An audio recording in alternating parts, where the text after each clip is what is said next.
It certainly makes sense. Am I the only one? Go on, David. I was just saying, I think am I the only one who just thinks Arsenal's going through a bit of a identity crisis? I feel like they don't know who they are anymore. That's fair. Yeah. I just feel like 100%. Arsenal last year was all about we play the best football in the league. We're gonna play you off the park. We're gonna do this. We're gonna, our centre back's gonna play it out. We're gonna play this expansive, really nice football. And then they've come into this season, and it's like we've got 4 centre backs. We score set pieces. We do this, and it's like I just feel like they've walked in. They've walked into the club in new clothes, and they think that like they're that guy again. But like what you were doing was working. So why have you changed everything?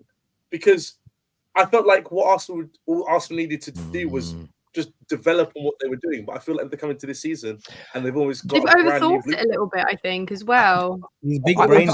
There is definitely a bit of galaxy braining in this. Starting Moreno as a 10 as an example is that. But where I think they've come a cropper to this, barring this weekend, the 3 other games where they dropped points is when they got down to 10 men. And as you said, Nina, you can't ignore the performances. Nobody ever would. But I think they would have beaten Brighton if they kept 11 men on the football pitch. Maybe in the City game, they looked like they were going to win that game. If they would have, I don't know, won 2 of those games, no one got sent off, they won 2 of those games, there'd only be a point or so off the top. And therefore, these experiments wouldn't be costing them. But I think it's a case of they've tried some experiments. I think there's the identity crisis you've mentioned, coupled with some sort of shock results that really happen because of bad moments in the game. And suddenly you're 7 points off top and it feels a little bit precarious. I think it's a combination of these things that it's about small margins, though. And the experiments he's done haven't worked. I mean, Trossard has played how long as a 10 now? But every time that Nwaneri kid gets an opportunity to play, he looks bright and he looks to be a solution which Arteta just seemingly doesn't want to use. It's too pragmatic in nature. Sorry to interrupt you, Tom, but I also think that part of that reason is because then Arteta has to maybe admit that, which is not a bad thing, that he needs a Nwaneri maybe in his Premier League teams at times. And I think that's almost like him kind of admitting, or I don't know, that that's how he sees it. It's him admitting he made the mistake in the summer, letting go of so many number 10s, to where now that he really needs one, he hasn't got one that he trusts in that way. But he's done that in an attempt to bring in more defenders, more midfielders. And yes, there are some games where Arsenal look defensively solid, but they also, their strength last year and their strength with their defence has been how physical it is. Putting it deeper on the pitch and having it defend deep limits the physicality of it, limits the opportunities for that defence to showcase its strengths, because they're just doing Ryan Shaw cross settings of wait for cross, head it away, wait for shot, block. Saliba was so good. One of the big things about Saliba is his recovery pace. He gives Arsenal a chance to play such a high line, because if they're beaten, Saliba's catching up. And yet, with every passing week, it seems he's being told to sit deeper and deeper and deeper and deeper. Arsenal need to go back to suffocating teams. Yes, your attack might not be clinical. So you've got to create more. You've got to box teams in more, because you need 20 chances to score 3 goals rather than 10 in the way that City do, for argument's sake. You know what, Tom? This is the thing, though, yeah? Because I understand the criticism that we're getting 100%, and I think it's I agree with it. I think it's warranted for us to get this criticism. And now that we're missing Erdegaard, a lot of people have said this is all because of Erdegaard. Erdegaard's missing.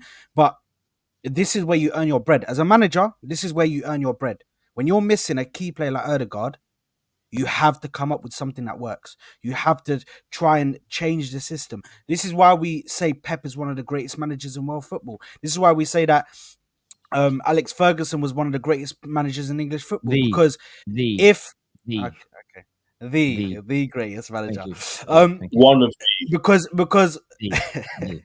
yeah, you're not even a City fan, why? My man's hyping up. Big up. But this is why, because these managers at times of crisis where they're missing some of their big players, they manage to find a way. They tinker their systems, and then they bring players in. Yeah, no, I feel like I still feel like it's win-win for Arsenal. Now, I'm not emotionally invested, although there are some rumors that are going about, some vicious, nasty rumors about my footballing identity. But no, I'm not emotionally invested in Arsenal. I think they've got a very good squad at the very least that is competitive, and I just think Arsenal fans have got to drop. I think there's a lot of Arsenal fans that are married to this Arteta in, Arteta out conversation, in the sense of, I'm not going to speak the truth because they almost want to win that debate. It almost feels like some people in the online discourse want to win the Arteta in out debate in terms of will he win a Prem or a Champions League more than they care about Arsenal progressing. And I've said this for a couple of seasons now. Arsenal were in a position where, it's like with Edu leaving today, some people are trying to make this into some big issue. I'm thinking, well, they're probably going to go and get somebody even better now. So I don't see why rivals should celebrate. In fact, I saw a lot of rivals annoyed that he's leaving, if that makes sense. That's always a good sign. But if Arteta doesn't win you a major trophy this year, you move on from him. And yes, it's sad that he didn't deliver those trophies. But you go and get a top-class manager who takes over this squad. Arsenal are not going to suddenly drop off and fall into obscurity. That's why I sort of look at it through the lens of Arsenal fans have got to start looking more looking at it through the lens of Arsenal Football Club and not what I want to happen for this particular manager. If he isn't good enough to get you over the line and to handle these moments, and he's having identity crises and he's changing too many things, yes, he's getting you right to the edge, but that shows how good you've become. You do then need to move on and bring somebody in that can get you over the line. And I think that you look at, and Slot hasn't won nothing yet, fair enough, but you look how good Liverpool look with him coming in. Use that as a case in point. You go out in the summer and go, do you know what? Thank you so much for what you tried to do, Arteta. You can't quite get us over the line. We're gonna part ways. You go and get an Inzaghi. You go and get an Alonso, whoever you guys want. The idea that, oh my God, we'll fall off. We've built this team and the identity of Arteta. I think it's crazy. I think that Arsenal are I've said this for 2 seasons. I feel like you're in a win-win. I think you're either going to go on to win big things of Arteta, or you're going to or he's going to be removed and someone else is going to come in and you're going to win big things. I feel like the team is good enough to. You still need some additions. There's no doubt about it. But most of our squads, even Real Madrid fan here, will say his club need new players. So we all need that. It's not, it's not an alien concept just for Arsenal, but he has got to sort it out quickly, because I know it's early, but if 7 points turns to 10 points, turns to 12 points, the worst thing for Arsenal this season is to get dragged into this top 4 race with the likes of Chelsea, with the Nottingham Forest are in it right now, and Tottenham, teams that they've been so far ahead of for the last few years from an optics point of view, and then the fan reaction to that. It's going to be difficult to recover. It really is. So he's got to turn this form around very quickly, Arteta, and get you guys back on a very good winning streak to pull away. By the way, the big news today as well. I don't know if we were going to speak about that, about Edu leaving. That's massive. I can't lie. I saw that as soon as it broke. He's quit on you, Side. He's quit because he knows it's over. Like, Edu's like, man, fuck this. I'm out of here, bro. Okay, you know what, Will? I'll be real. I'll be so real. Good riddance, bro. Good fucking riddance. Nah, bro. for sure. Bro, this guy is the most incompetent piece of shit I've ever seen as a director of football, wherever the fuck he was, bro. Wherever the fuck he was. I have no respect for him. I have no respect for him, bro. Because I knew, the thing is, the reason, the time I knew where his head was gone, yeah, and I say this all the time, is when he sat there in the middle of the night and he was out of breath after signing Raheem Sterling, like as if he just pulled off the Mbappe deal and brought Mbappe to the Emirates, bro. This guy's like, we done it. We tried so hard and we finally got it over the line. I want to thank everybody. Bro, it was crazy. He was outside the freaking training ground, like completely in the darkness. The camera was on him. He was giving a whole speech. I'm like, bro, it's Raheem Sterling. I would have been able to get that deal done. They were throwing him at everyone that came close. Like, Chelsea were just like, bro, do you want him? Yes, take him. Like, they took his number off of him while he was still at the, like, he didn't even leave yet, and they took that 7 off of him while he was still in the squad. From Chelsea. It's mad. Disgraceful behaviour. Honestly, it just, the fact that he's gone, I really hope that. There's got to be one part about that though that concerns you, though, Sad. I don't know. I can't remember which journalist said it, but it's the fact that it was Mikel Arteta is going to have a say in who Edu's replacement is. I will say that if Arsenal give Arteta that level of control over the club, big problems. No one does that in the modern game. And even Liverpool, when you guys sporting director is supposed to sack the manager, it's when Klopp got given more control over transfer. That's when you guys got worse. Man, I don't know how many times there has to be repeated. There are no current top level head coaches that are trained to be managers and run football clubs. Don't let them do it, bruv. It's so weird to see clubs sort of fall into this trap. But the thing is, though, I think that you guys are having these like expectations that like Arsenal are actually trying to win the league or win a Champions League. I mean, and this is not me trying to disrespect your club side or nothing, but I think we have to look at Arsenal for what they are.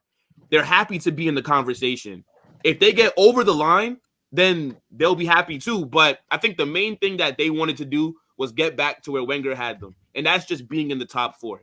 The minute that Arsenal, they're just happy to be involved. Yeah, like they're just happy that their name is mentioned as challengers to Man City. I think the minute that Arsenal were seriously out the title race was after the transfer window closed, and they only brought in Calafiori, Marino, and another Chelsea reject. That told you all the ambition that your club had right there. And actions always speak louder than words, because players and managers, they're always going to come out and try to gaslight you into how they care and no, we're going to push on for the league, but the actions just don't match everything that they're saying. I was listening to what Saad and Tom was saying about identity crisis and, does Arteta maybe not trust their attack? He spent almost $800 million on this team. I just think he's just not good enough. He's just not a good manager. I think, whenever he does end up leaving Arsenal, I don't think that he's made a good case for himself to go get another job at an elite big club. I think that, maybe he can go to like a Dortmund, maybe like a rebuild kind of club, because he's done a good job of rebuilding Arsenal. But in terms of actual title contenders, nah, you guys were never in it this season because you didn't do what was required in the summer window. So it's just actually crazy. I think in regards to the summer window, bro, because, and I keep on going back to this, because I really don't feel like people like fully understood like the severity of us only signing Raheem Sterling as the play. Like I felt like it was just me and a couple of guys, and we were the only people that were actually understanding the severity of the situation. I don't feel like any other Arsenal fans were understanding the severity. They started making excuses. They were like, "Oh, you know what? We're gonna fix him like we fixed Havertz." And I'm like, "Bro, is this a doctor's surgery? Or just taking broken players and just fixing them?" Like I've actually had enough of it. I want quality players to come in that can perform at the highest level. Not I've got to fix them. We've got to wait. Listen, he's still scoring goals. You know what I mean? Big up to Kai Havertz. He had a bad game against Newcastle, but he's coming up against Chelsea, man. We're waiting for him, man. We're there. If he scores against Chelsea, that's all I need, man. Another 2 goals.